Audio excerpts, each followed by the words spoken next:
call this meeting to order at 9:39, March 6th. Let's do a roll call. Commissioner Johnson is remote and non-voting. Commissioner Wiper. I'm here. He's gonna acknowledge for that, I think. Go ahead, Brendan. Oh, yeah, I'm here from Lansing, Michigan. Thank you. Wiper. Here. Markham. Here. Miller. Absent. Rahman. Present. Long. Here. Spiz. Present. Smith Charles. Present.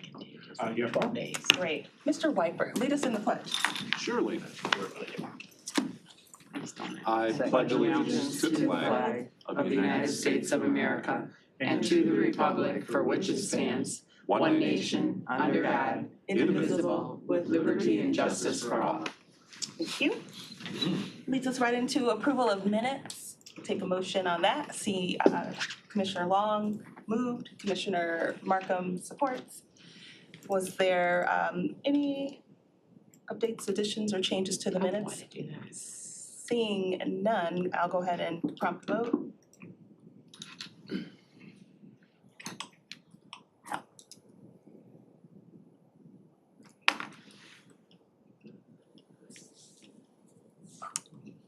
Long. Oh, I'm sorry, didn't come up. Yes, I'll refresh. Who's in trouble? I'm in trouble. Did not say that or didn't pop up? Didn't pop up. I kind of was waiting for voice vote then, because I just didn't see it, you know, so. We'll see if it comes up next time. I just didn't want any more reverberating. I hope mine works. You've got 6 yeas, 0 nays. Thank you. That motion carries. Let's move on to item 5, approval of the agenda. Does it look in order to everyone? I move to approve the agenda as presented. Moved by Spiz, supported by Rahman. I saw a little hand movement. All right, let's prompt the vote on this. Okay, let's see if mine comes up now. Yep, yay. Yours didn't? I gave you my bad luck. I was moving things around. Yes. Oh, you were on the other page. You have 6 yeas, 0 nays. Excellent, thank you. That motion carries. Public comment, item 6 on the agenda. Is there anyone here who'd like to speak to this committee based on things on the agenda, limited to 3 minutes, of course? Is there anyone who would like to address this committee? I don't hear any taps down the hall of someone running in here to say anything to us this morning, so I'll go ahead and close public comment. The next portion of the agenda is communications, item 7. We have a hefty amount of communications there. I want to give, yes, please, let's do that. Oh, I was gonna move items 7A through F. Still, yes. As a receive and file? Yes, receive and file, sorry. Is there support for that? Supported by Do you Markham. have a question? Wow, look, I know there's people online. I'd like to hear some information from For a few of these sure. individuals, please. Absolutely. So looking at communications, which is a good portion of the content here, starting with item A.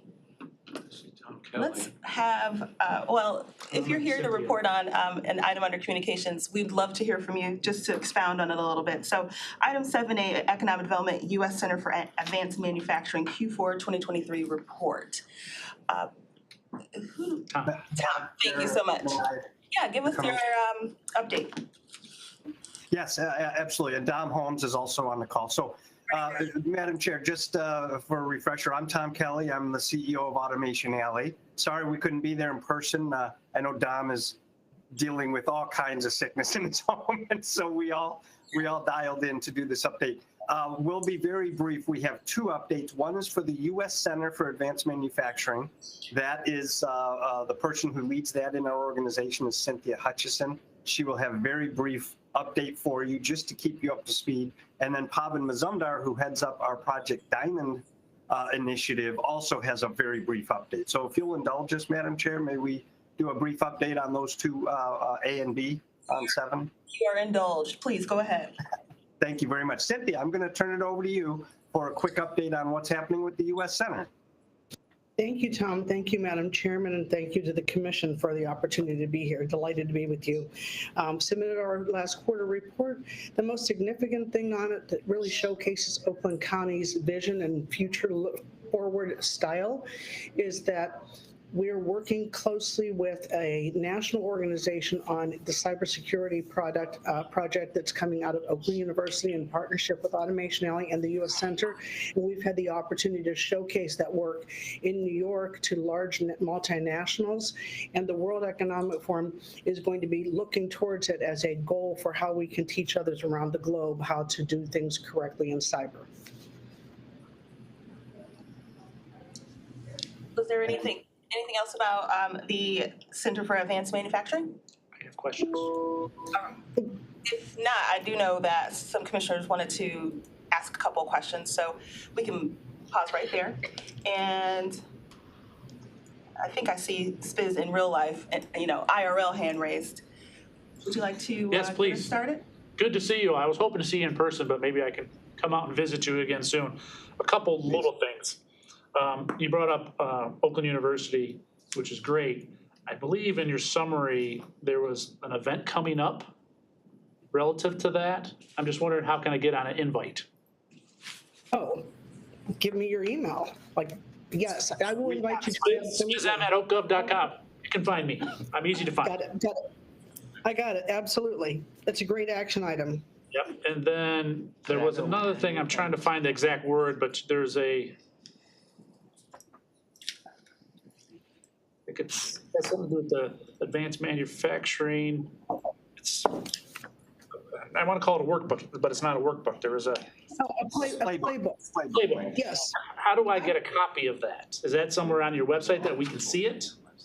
it is, but more importantly, thank you. That's a great action item. We should have systemic within it. That every time we produce something like that, we should be sending it to the commissioners. So I will send it to you, but I will also make it available. It is on the website, but I will make it a little easier for you to get our information going forward, given that you're so important to us. Appreciate that. Thank you. And my final question, which I know we talked about in the past when I visited on site, the timeline. I know there's some dates, you guys went through all the stuff you've done, which is great, but I think we're a year and a half into this. Where do we go in the future? What are those key milestones that you guys are required to meet for the grant money and with the World Economic Forum, all that good stuff? What's the timeline for the next steps and what's the expected output from that? The playbook's good, but what's next? Right. Thank you. The timeline, we are on track for timeline. The timeline is to be at $500,000 in outside revenue, non-grant revenue by end of year 2, and we are on target for that. And our goal is to be at $1 million in non-grant revenue by end of year 3.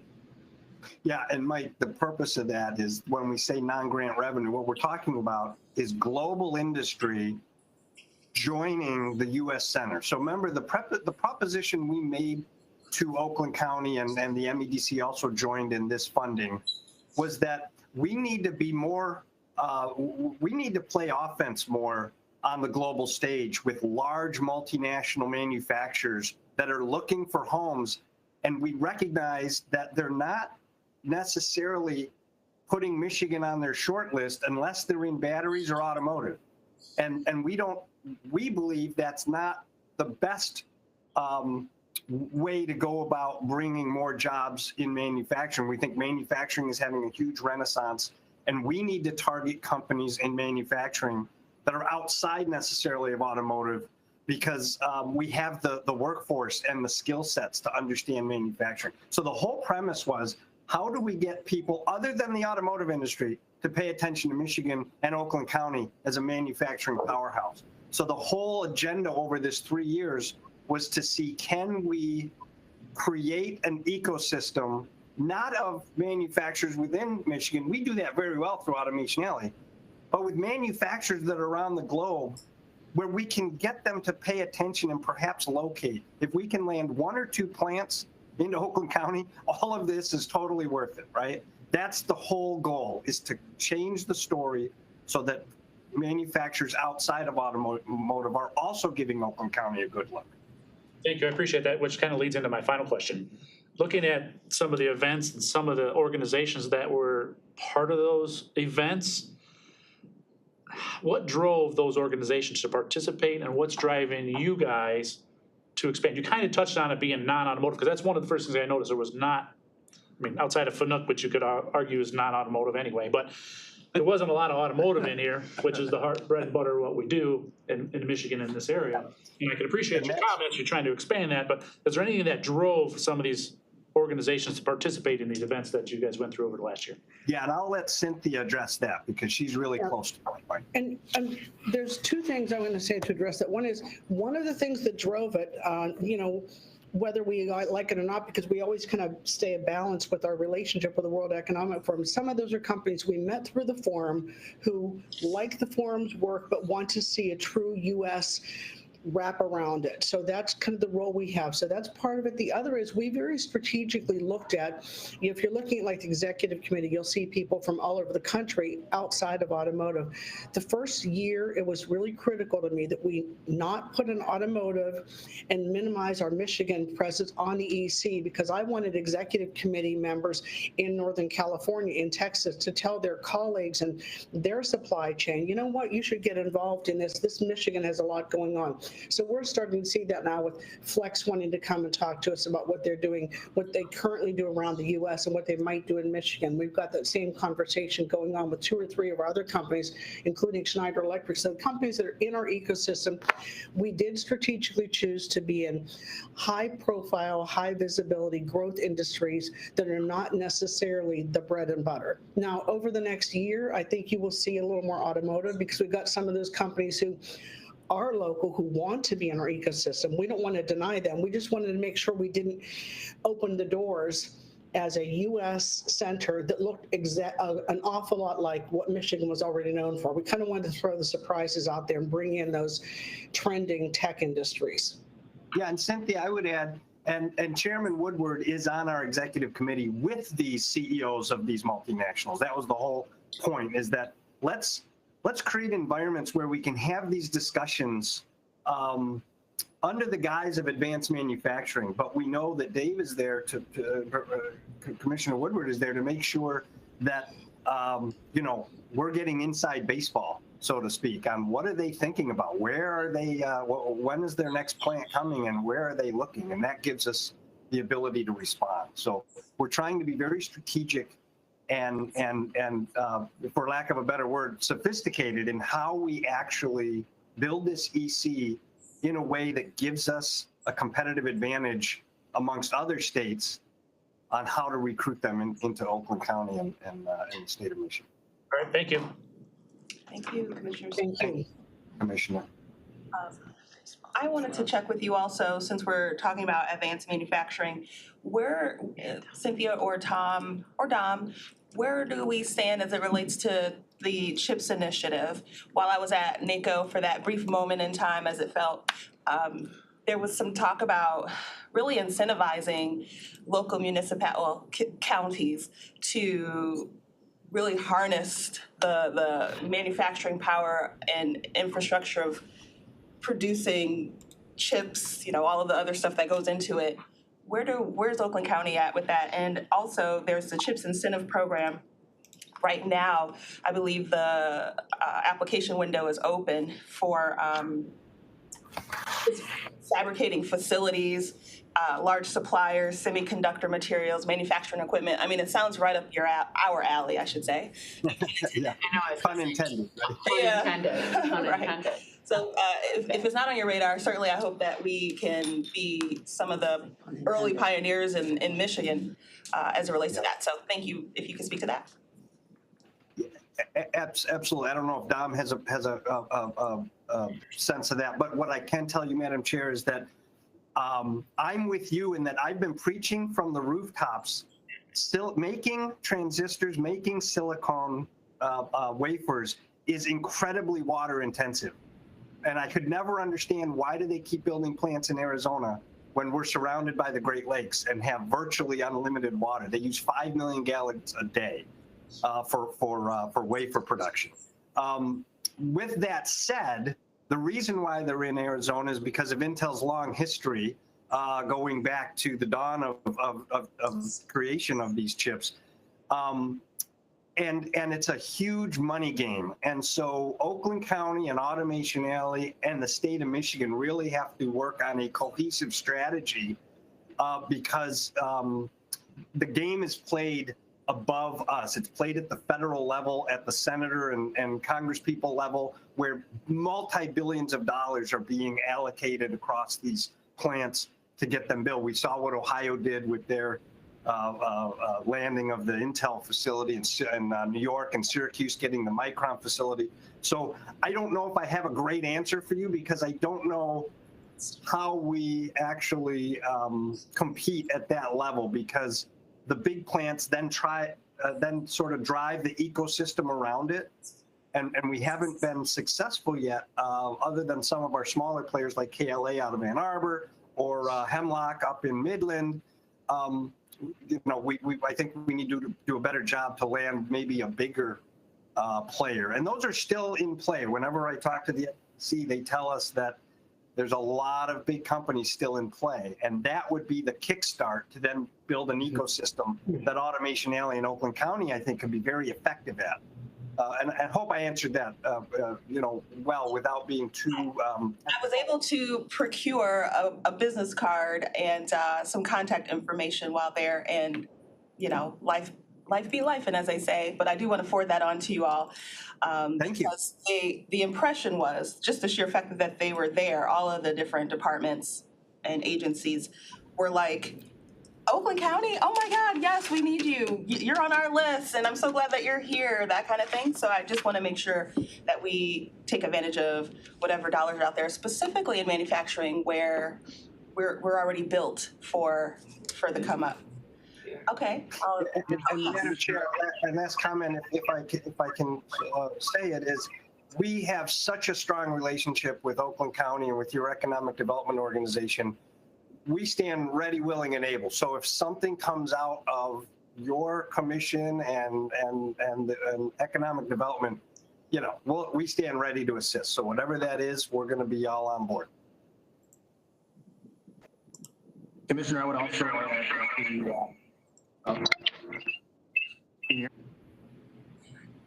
Don's got two units coming.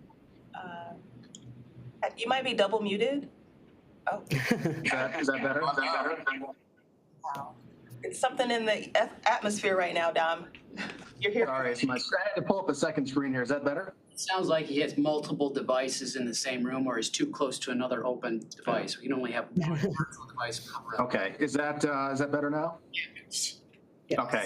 I would also say that the economic development team has been paying close attention to the CHIPS Act and also the legislation surrounding it. It has heavily informed our business attraction efforts, and we have been working diligently to understand the different attributes that make us attractive for investments in that space. One of the things we have been looking at is site inventory and the extent to which we are conducive to the sites that would be most conducive to semiconductor type investments. So we have been looking at that, and we will continue to look at it as it relates to our business attraction efforts. Thank you, Dom. And Tom, just for the good and order, and I think Brendan probably cringed a little bit too, like, we don't want to overuse our waterways. Like, that's not what I was implying at all. I was just, and I didn't know that that's why that those parts require so much water. But this EDI committee, I would think we don't want to propose things that would like overuse our Michigan waters. You know, we really want to be good stewards. So, okay, I digress. I think we can move on to item B, which is Project Diamond Phase 2, Q4 2023 report. I got one other question for you, Glenn, if I may. I'm sorry, Sure. Madam Chair. Do you guys have a logo for the advanced manufacturing? Yes, we do. Because it's not on your report. I was hoping it's one of those little things I like to see in your summary report. Thank you. It's got your title on it and what it is, but it doesn't have any address, that cool stuff on there that helps advertise for you guys. Thank you. We will change that. Right, thank you. Project Diamond Phase 2. Yes. Eric? Sorry, I saw Eric put his camera on. I thought he was leading us off, but go ahead, Tom. I'm sorry, Madam Chair. So our leader, fearless leader for Project Diamond, that is our signature initiative with Oakland County. the work we've done in the past and the work we're doing in phase 2. And Pavan Mazumdar heads that up. So Pavan, if you want to give us just a background of where we are, and then I'm sure the commissioners may have questions. Sure. So thank you, Madam Chair. Good morning, members of the commission.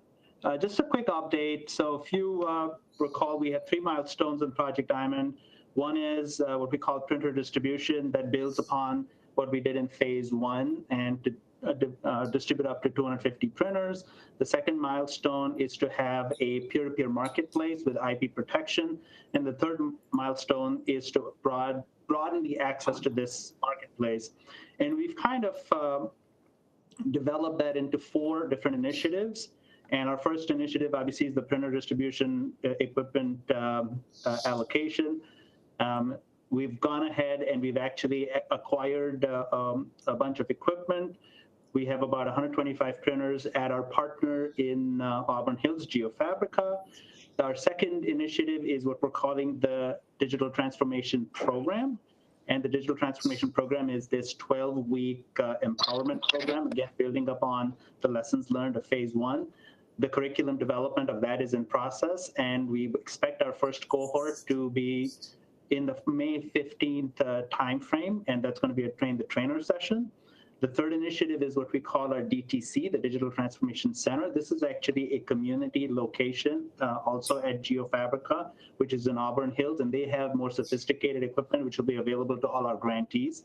And then the marketplace development, we've actually signed an agreement with Markforged, and they're building up on their secure program called Eiger to build this peer-to-peer marketplace. And I'm sorry I didn't mention it earlier, but Eric Davis is actually with us also. He's the COO of Project Diamond and is managing our operations day to day. So that in a nutshell is where we are with Project Diamond. We're on track. We will be at some point when we have the DTC built up, we will be extending an invitation to members of the commission to actually do a walkthrough so you can actually get a sense of what some of our members will be experiencing in terms of having access to sophisticated equipment, mentorship, et cetera. And we'll make that available when we have it for publication. But happy to take any questions if you have any. Thank you, Pavan. Appreciate you, and welcome, Eric.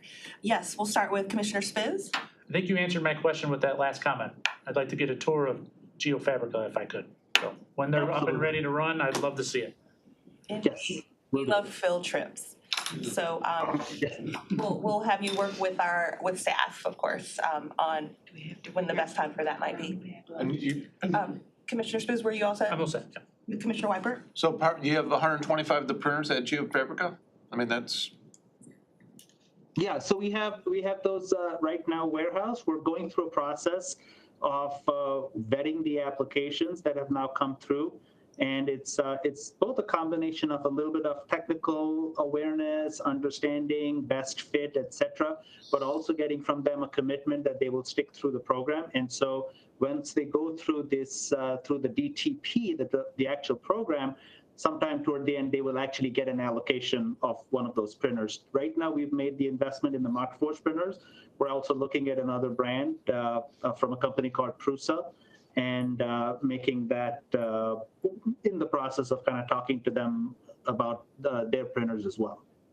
so the grant, you're receiving grant applications now, so these grantees are going to receive the printers, but you're going to make sure they're follow through, they're educated, they're right use. Exactly. And again, learning from phase 1, as you remember, phase 1 was a very quick program.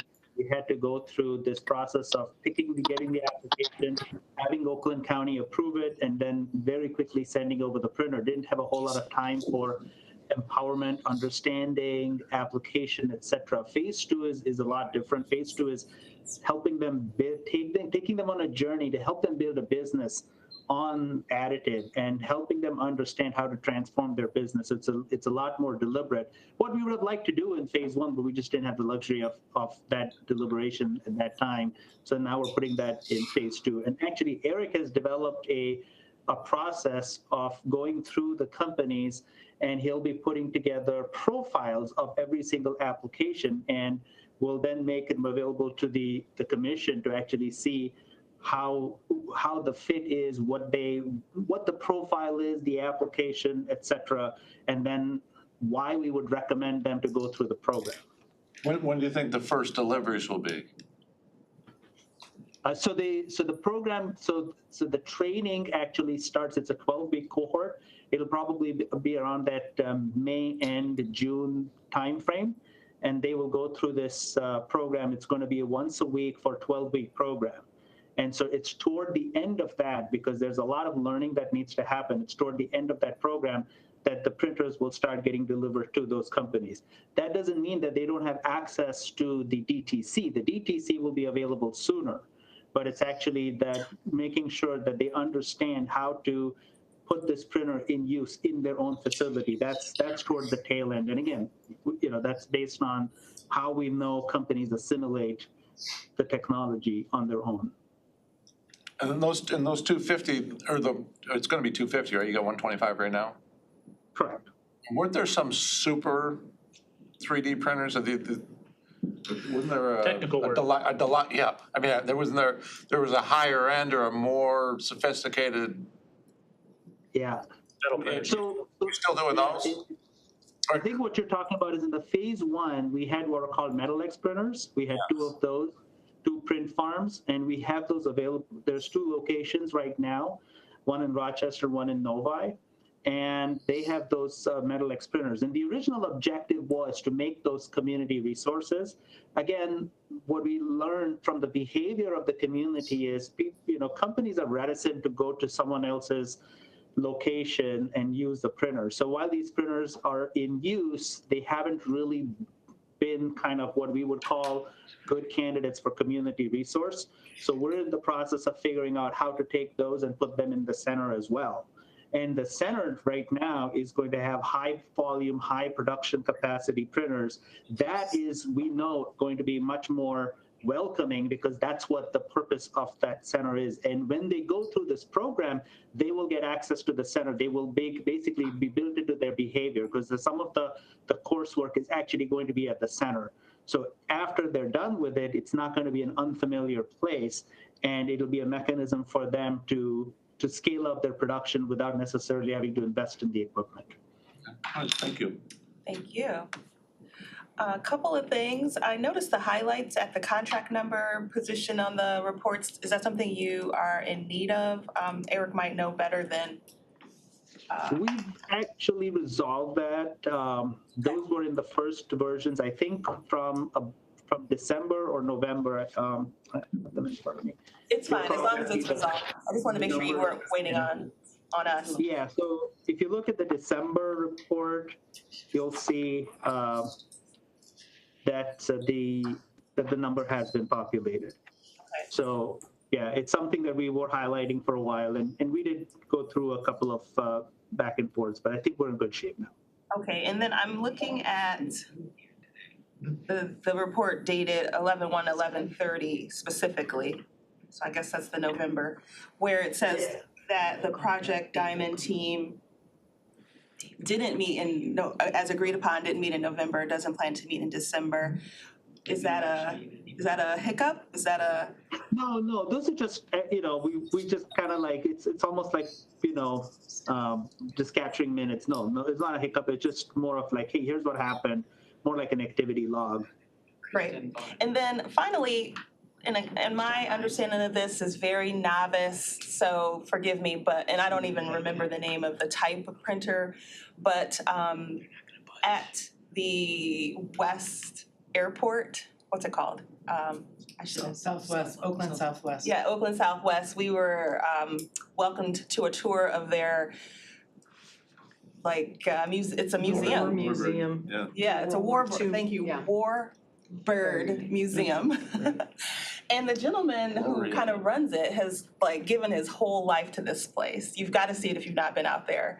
And one thing that he said, I think that struck those of us who were there, was that, I don't know if he said he raised the money or he crowdfunded it or GoFundMe for a 3D printer right there at one of our own facilities. And I feel like that is I don't want to say derelict, but it's an oversight on our part for sure that someone in our own ecosystem of Oakland County wasn't made aware of this as a thing. So now they have one, but I don't remember the name of the type of next gen printing. Go ahead. So they're building a World War II bomber and using 3D printer there. And then the next generation, he could really use a 3D resin printer? Yeah, the resin. Gotcha, okay. So I have actually seen the hangar. It was kind of interesting. I walked past it and I was like, what are they doing it now? That helps. So one of the things that we work with Oakland County Economic Development on is how do you put guardrails in from a macro perspective so we don't run into an issue of potential fraud. And one of the guardrails that was put in was you can only give to existing manufacturers. Someone can't go file a LARA application and then get a printer from us that says, oh, I'm in manufacturing. It's like, you have no history of being a man. So that guardrail may have caught him in the sense that he didn't qualify. He may have been aware. Just I'm not trying to make excuses. I'm just trying to say that could have been one thing that happened that maybe we can figure out. Because he would have been someone that was not trying to pull a fast one. He was just trying to get a plane built. And you're right. We should try to support anybody we can. Yeah, I don't think he was trying to get a printer. He was explaining to us that how fantastic it is, and that the next level of a printer is a 3D resin printer. Is that will help manufacturers do more? So I think that's the point of the. So is that on the horizon, 3D resin printers?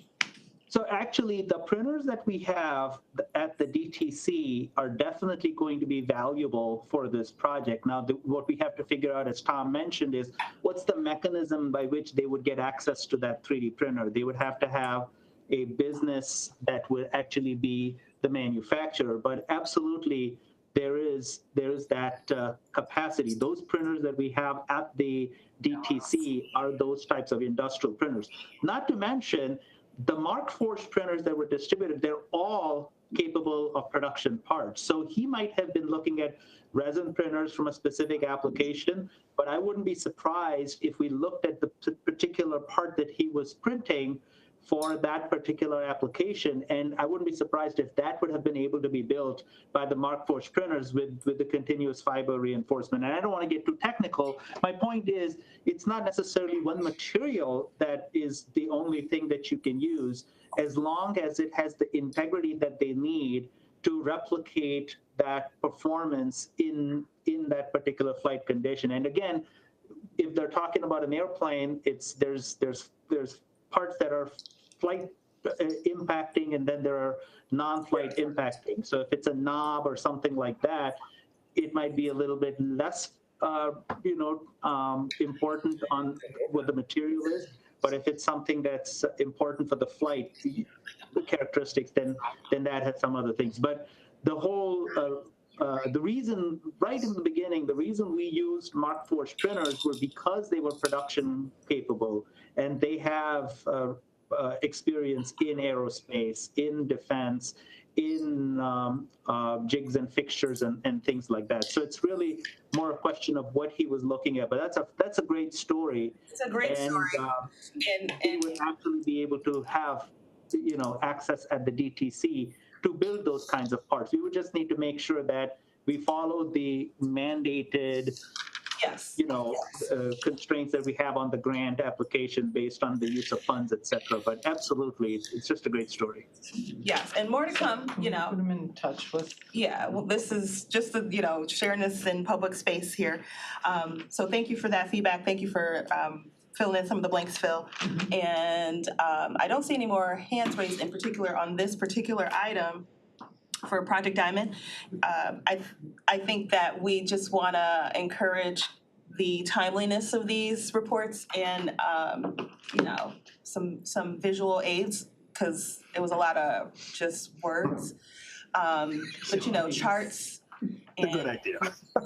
that nature. Yeah. And that's something, Commissioner, that I can request in the future. I may be at fault for that. I did, tell the team here that they were meant to provide the report and then speak to the report, answer questions, and not to present. So I will make that change in the future. Absolutely. And even like I said, just in the report itself, charts and graphs and things like that, some bold and things. But overall, thank you for your time. Commissioner Johnson, you're all set too? I don't see any indication. Okay, cool. Well, with that in mind, Mr. Wypert. So just to follow up, so, I mean, you said May, June is gonna be, the time, is that when we can get a tour, or can we get I mean, it's coming right up. That's our expectation, yes, and we'll let you know if, again, these are physical, projects. We are trusting our subcontractor, GeoFabrica, and they've done a great job, but if there are any delays, we'll keep you apprised as we provide these monthly reports, and we'll kind of put in hey, projected date is still so-and-so, so this way you can plan, and then as soon as we have something that we can put together an open house, we'll make that available as well. Okay, thank you. Yes, thank you. All right, It's coming up.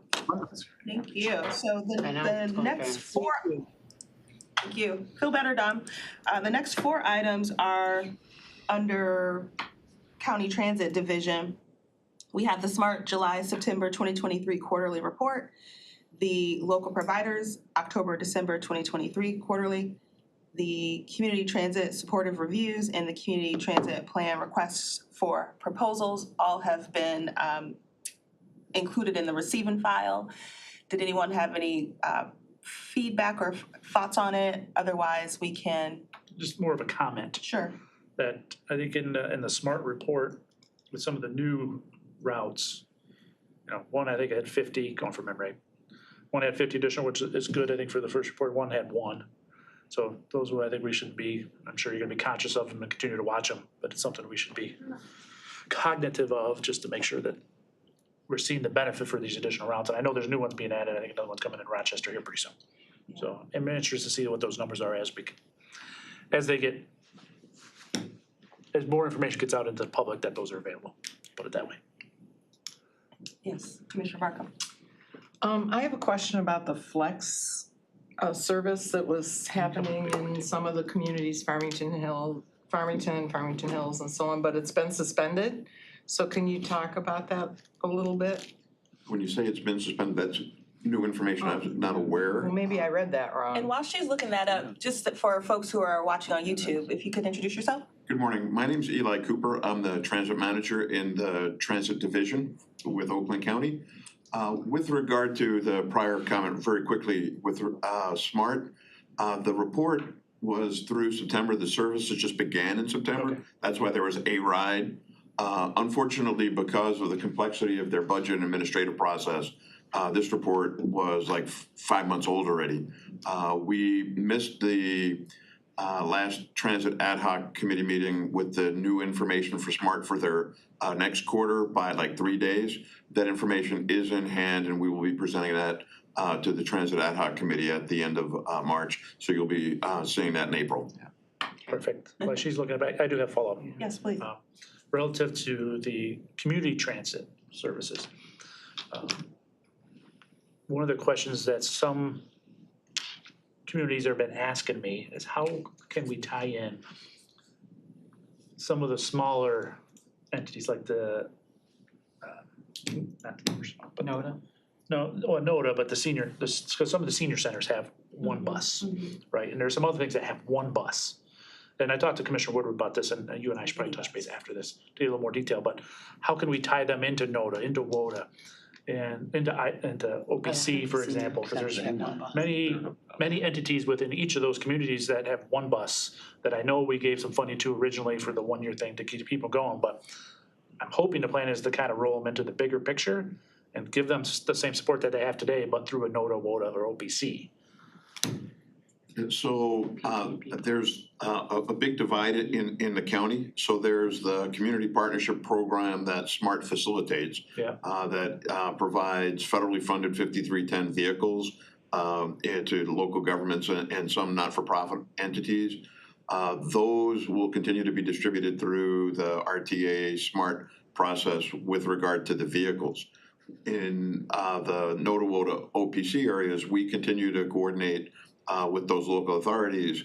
I've not heard any discussion from the senior centers and the providers, but if there's a resident within a senior center that is looking for a trip within the territory, they can call the operator and they would get picked up by any of the authorities. So it's not, I mean, I appreciate the operational complexities of them owning and operating a vehicle.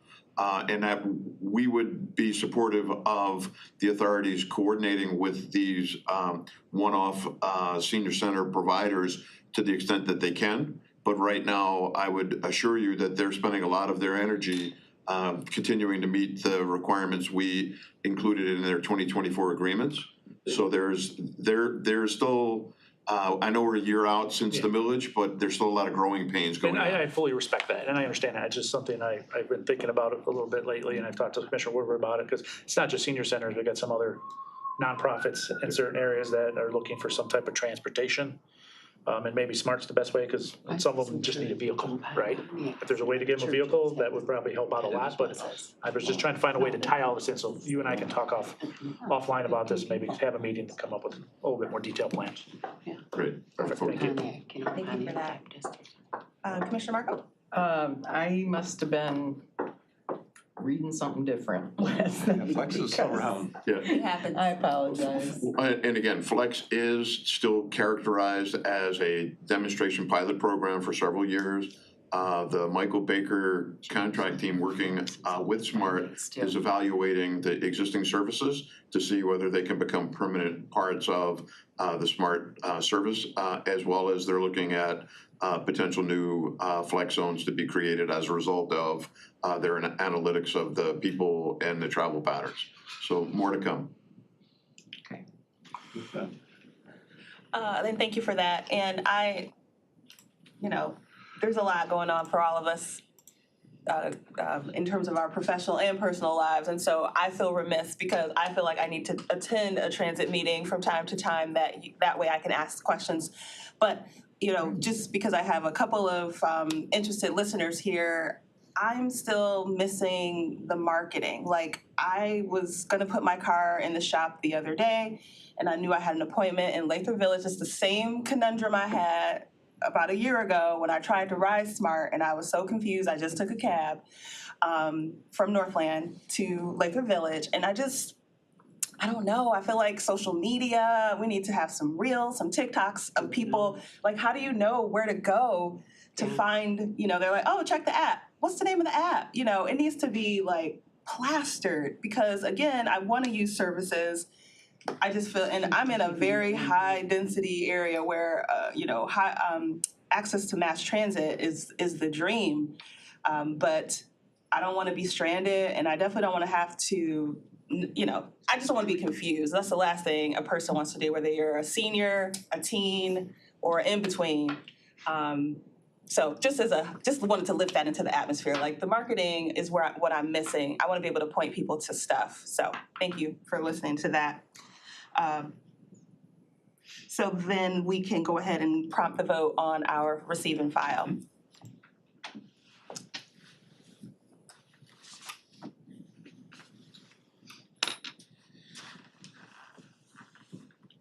Yes. You Refreshes, did I You work? I'm have fixed. 6 yeas, 0 nays. Great, that motion carries. And that takes us into our consent agenda, item 7. Take a motion I'll move to, it. thank you, for fiscal year 2024 appropriation with the Township of Highland for Tri-Party Road Improvement Program, project number 57742. And it's been moved by Commissioner Weipert, supported by Commissioner Rahman. Any discussion on this? That's this $37,000 going to help on the various gravel roads all over Highland, so. They still got They do gravel it every year, roads they in do it every Highland. year, and the township really You appreciates got it, gravel? our You contribution. got gravel too? I don't. Is that, My district. Through the road commission? Tri-party, but the Tri-party. county yes. commission is thrown in a Yeah. third. Right, got it, okay. I was just wondering whose TikTok that was gonna be on. That's all I care about today, folks. Please prompt the vote. You work. Good enough. Markham. Yes. I can see. Yeah, he was good, so we're. It depends where You you are. have on 6 the- yeas, 0 nays. Thank you. Motion When you carries. look up If you're stuff. going back and Yeah, forth, then when it you look up stuff, doesn't. sometimes it doesn't do it. Item 9 on the agenda, regular agenda, is Economic Development, Oakland County Transit Division, 2024, Amendment Number 2 to North Oakland Transportation Authority, NOTA, interlocal agreement for a 6-month pilot program. A motion to, So moved. thank you, It's area. it's interlocal, recommend to board, motion to recommend to board. Thank you, Commissioner Spiz, supported by Commissioner Rahman. Eli, welcome back. Tell us a little bit about this 2024 Amendment Number 2. Again, good morning, Madam Chair, members of the committee. I'm still Eli Cooper with Oakland Transit. That's good. As you are aware, when we entered into agreements with local operators, they did not have service in all of the local governments throughout Oakland County. And so this Amendment 2 brings one of the last remaining independent, and independent is also the name of the community, almost Independence, where they had been running their own local service. And we're working with NOTA to understand the terms of the engagement where they may be able to transition out of providing local transportation at the community or municipality level to being part of a larger county-supported authority. The conversation is unique in every community. It was a little more complicated in Independence. The good news is that over the course of the fall and winter, the parties came to terms of an understanding. And the March 1st was a target date for the initiation of service. The terms in the agreement, the Exhibit A includes the services that NOTA provides. And you'll see the amendment in Exhibit A is to add Independence, Springfield, and the city of the Village of Clarkston into the service area, which also results in a change on the map at the end of Exhibit A.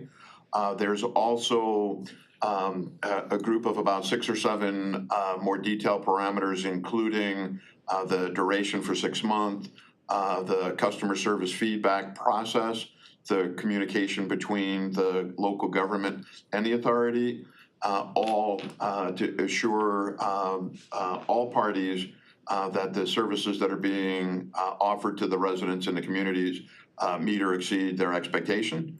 As we sit here, we're past March 1st. I could, at this point at least, announce that the kickoff has gone very well. There were a lot of hand-wringing going on, more specifically at NOTA, because there was an anticipated delivery of vehicles that they didn't make it for Friday, but the half a dozen vehicles did show up on Monday. These were smart vehicles that were allocated 2 years ago, and they because of COVID and supply chain issues. So we were really like cutting the line close as far as having the equipment in order to deliver the services. But NOTA was able to use their existing fleet and started with 5 routes on Friday the 1st.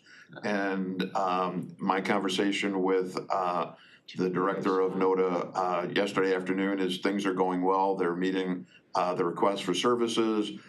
Clearly, we're also going to be reaching out and listening to the township regarding whether they too are being pleased with what's going on. But a couple, 3 days, we're going to give it a little more time to take root. The second piece of the amendment is in the Exhibit B, which is the financial piece.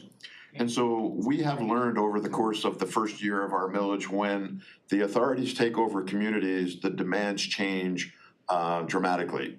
The case in point is the Village of Holly offered senior services using smart provided vans, and they were running a couple days a week with 2 vehicles, and they felt that they were meeting the community's needs.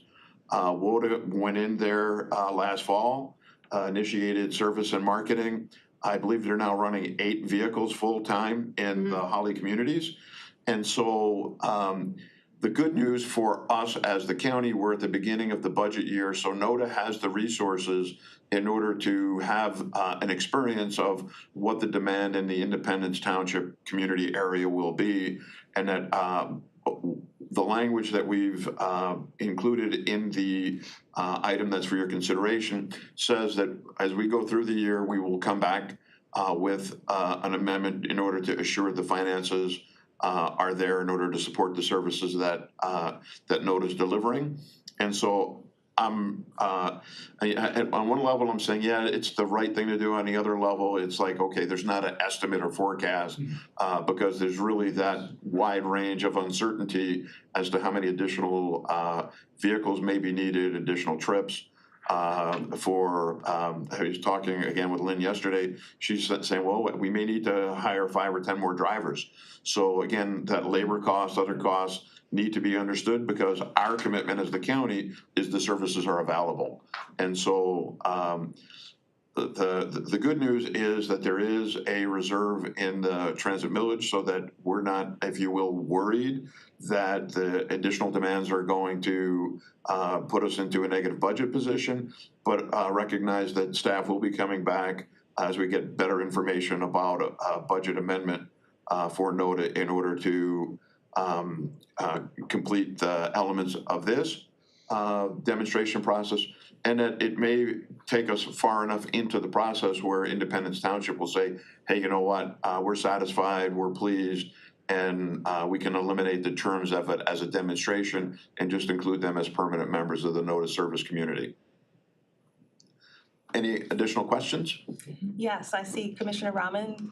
Actually, I withdraw. Eli had already answered. Thank you, Oh, okay. Madam Chair. Yep. Great. Like they say, asked and answered. Well, Commissioner Johnson. Yes, sir. Hi, thanks much.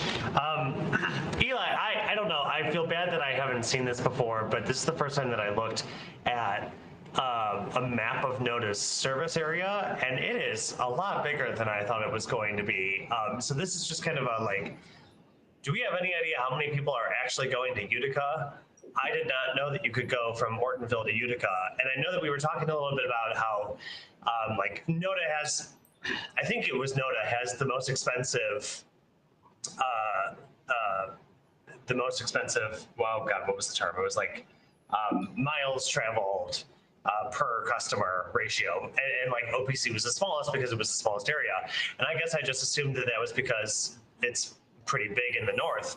But if you're taking folks from Ortonville to Utica, then yeah, you're going to have a lot of miles. So I don't know, I guess that's my big blue picture question for you that has nothing to do with the item. It's just an observational question.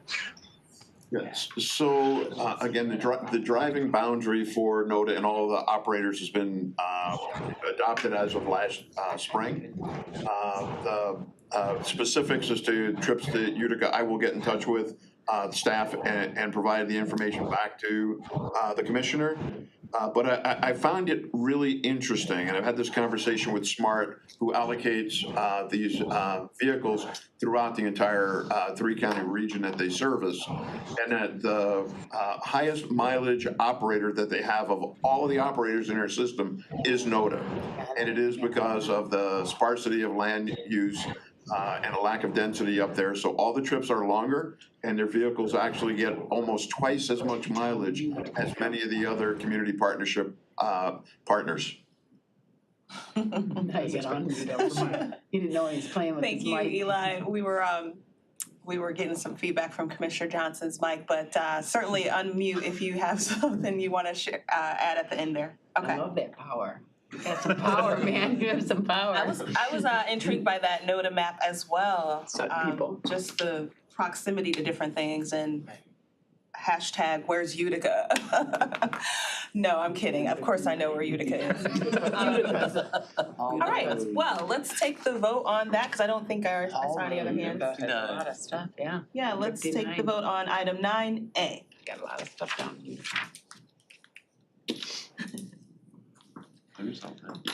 That quarter's packed. It's got storage. Got everything. I could walk down that way sometime, even though. We have 6 yeas and 0 nays. Thank you, that motion carries. Thank you, Eli, for being here. 3 miles. Keep up the good work. Let's open and recommend to the board economic development, item 9B, business development amendment number 1 to Brownfield redevelopment subrecipient agreement with Micah 6 Community for the Webster Community Center project. And I saw Brad Hansen was on the call. I'll move it. Yes, moved by Markham, supported by Commissioner Spiz. And we'll go ahead and turn it over to the presenters. Thank you and good morning. Thank you. Good morning, Commissioners. Brad Hansen here, Brownfield Coordinator for the county, along with Kristen Wiltfang, Administrator of the division. Also on the call for this project is Chris Ammerman of Oakland County Corporate Counsel, who helped put together the resolution and reviewed the agreement. So what we have in front of us today is an amendment to the Micah 6 subrecipient agreement for our EAGLE grant that was passed by the Board of Commissioners last month. So this agreement is between Oakland County and Micah 6 to the transfer of the funds. The amendment increased the money from $425,000 to $1 million. All that money was used for cleanup, due diligence. In the report, you will see that there's Exhibit A, which is the EAGLE work plan that is currently still being worked on. They're working on it with EAGLE to get some final language in on some environmental concerns that they found subfloor with some petroleum product. So they're working that language into the work plan.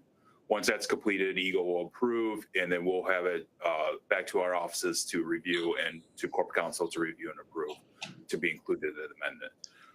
This is in front of you today because there's a timing crunch on the developer side with their lending. They need to get this finalized, this agreement finalized in order to close on their financing. And also it's tied into other grants and financial opportunities for this project. So this is why it's in front of you today without a completely finalized Exhibit A, which is again is the EAGLE work plan that is being currently worked on. Thank you, and appreciate you having Chris here as a preemptive strike in case we had legal questions about, you know, cart versus horse and who comes first. But are there any, I see no hands raised. Commissioner Whitebird. This is the one, we had this a month ago and they found some new contaminations that they had to clean up and we expanded the amount, right? And the award was expanded. I mean, this happens often, right? Yes. It's not that uncommon. Correct. We did have a subrecipient agreement with the original $425,000. So this is just an amendment to that original subrecipient agreement. All right, Those walls. Okay. And the timing, I have no problem with the timing. If we want to get the finance closed and other grant opportunities, let's get it done. Yeah. So, thank you. Did you have something for us, Michael? No, I was just talking with Eli, but Okay. I just came in. You popped in right where we expect you to be like, you know, but there's more. So great, then I know we're all excited to get this Micah 6 thing, like a ribbon cutting, to the ribbon cutting phase of this thing. So let's keep up the persistence on just making sure things are done correctly. And with that, I will ask that the vote be prompted. I am on their mailing list, and I got a newsletter this morning that said they are planning their ribbon cutting for the 4th of April. Huh? 3rd of April. So soon. Let me look. The way. I put it on my calendar. Party shoes on. You have 6 days here on these. Party boots. 3rd of April. It's a Thank- Wednesday. Boots, probably. And our dance. 3rd of April. Yeah. All right, thank you. That motion carried. So that will be recommended to the board and moved on accordingly. Thanks, everyone. Thank you. Thank you. All right, item 9C is economic development, aviation, and transportation. Purchase of one vehicle That's right. from Vehicle Operations Fund for airport fleet. Moved by Long, supported by Whitebird. And the fabulous Cheryl Bush is with us remotely. We're so surprised. We don't get to see you in real life, but we appreciate you. You're unmuted and ready to go. We'll hear your presentation. Thank you, Madam Chair. Good morning, everyone. I'm so sorry. I think this is one of the very first times I've ever presented, other than in person, and I'd much rather be there with all of you. So, and it was lovely to hear the remarks this morning about the Warbirds of Glory and your visit out there. So thank you for that. But I'm here this morning to request your approval of acquiring an additional vehicle to our airport fleet. This is a transfer of a fully depreciated vehicle from the operations fund over to the airport fund. It is a value of $7,000, and it's going to be a great help for our part-time seasonal laborers that we prefer to drive the used vehicles rather than some of those that are equipped for rescue and response. So, and if there's any questions, that's pretty much the gist of it. Thank you. I see Commissioner Rahman. Thank you, Madam Chair. Cheryl, great seeing you as always. You too. In addition to the vehicle, because I know we just made a motion for something similar a month or two ago. So this is an additional vehicle, correct? This is the same one. This is the same vehicle. This was on a previous agenda, and I could not attend, so we moved it to this agenda. That might be what you're thinking, but it's just one additional vehicle add. Yeah, I thought we had already passed this, but that, I don't know. Either way, that's fine. Perfect, thank you. Yeah. It was passed by the airport committee. You might be thinking of that.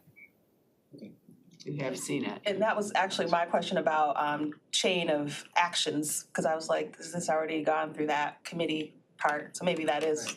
Right. Went to the airport, then comes here. Yeah, I just want to commend Ms. Bush as well as the fleet, the motor pool.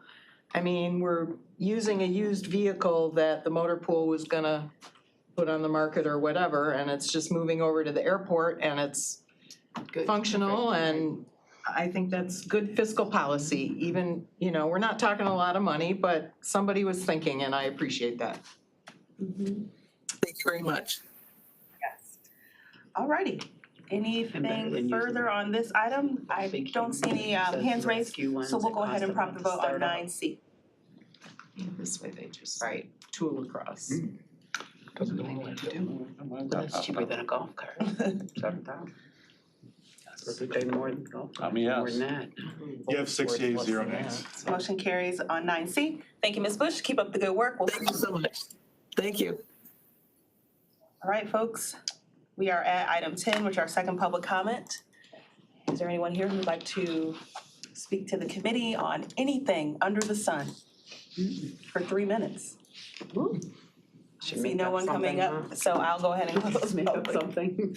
I'll go ahead and close public comment. Is there any other business to come before the committee? Seeing none, I want to thank you all. This meeting is adjourned. Thank you, Brendan. Go get them in Lansing. Bring home the bacon.